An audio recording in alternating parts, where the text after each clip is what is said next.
Hello বন্ধু, আজকে একটা বিশেষ দিন আছে। সেই দিনটা হচ্ছে গীতা অষ্টমীর দিন।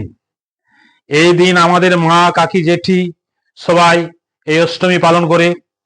এর মূল উদ্দেশ্য হচ্ছে একে অপরের মিলন বন্ধন, যাতে ঝগড়া ঝাঁটি এমনকি তার সঙ্গে যেন সারা জীবন সারা বছর সুসম্পর্ক থাকে, এটাই তার মূল নীতি।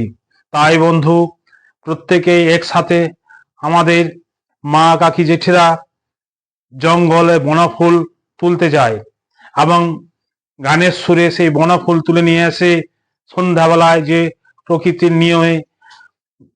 নিয়মে যে যে আখ আখ যে গাছ, সেই গাছের পূজা করে। আখ গাছটা একটা মহা ঔষধি গাছ। দেখবেন বন্ধু, আপনার বাড়িতে কারো যদি জন্ডিস হয়ে থাকে, সেই আখের রস ডাক্তাররা খেতে বলে, লিভারটাকে সুস্থ রাখার জন্য। আর জন্ডিস মানে লিভারের রোগ বন্ধু। এটা একটা প্রধান দিক। আরেকটা দিক হচ্ছে বন্ধু, যে মা, কাকি, জেঠিরা যে পাড়া প্রতিবেশী একসাথে বসবাস করে, তাদের সঙ্গে সুসম্পর্ক বজায় রাখার আর একটা বিরাট নিয়ম বন্ধু।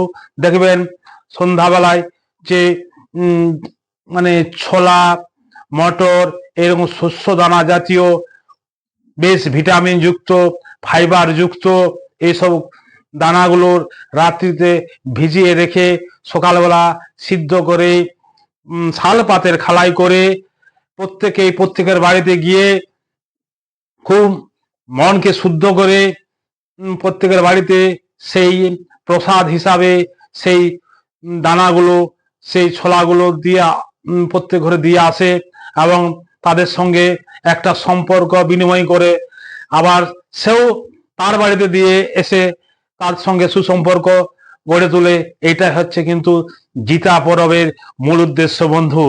তাই আগে এটা হতো বন্ধু, দুঃখের কথা আর কি বলবো জানেন, যে এখন মানুষের এত অভাব হয়ে গেছে যে 1 কেজি ছোলা শুদ্ধ আর ভিজায়নি, কাকেও দেয়নি।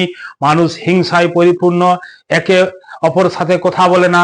আগে কিন্তু ছিল ওইটাই পরম, মানে মানুষের সঙ্গে একটা সুসম্পর্ক গড়ে তোলা এবং মিলন বন্ধন হওয়া, এইটাই হচ্ছে প্রকৃতির নিয়ম।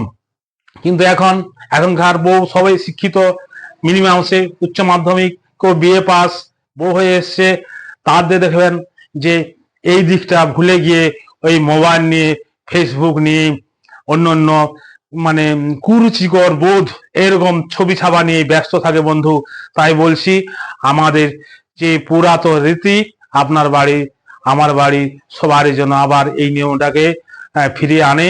এবং এটা হচ্ছে প্রকৃতির পূজা বললেই চলে। তাই আমরা এটাকে আবার আবার জোর দিয়ে এই জিনিসটাকে ফিরিয়ে আনবো এবং প্রত্যেকেই মা, কাকির সাথে সুসম্পর্ক গড়ে তুলবো। এই বলে আমি আপনাদেরকে জোহার, প্রণাম, গড় জানিয়ে আমার বক্তব্যটা আমি এখানে শেষ করছি। হ্যাঁ, আর আপনারা সুস্থ থাকবেন, ভালো থাকবেন, এটাই আমি ভগবানের কাছে প্রার্থনা করছি। ঠিক আছে বন্ধু, ঠিক আছে, ভালো থেকো।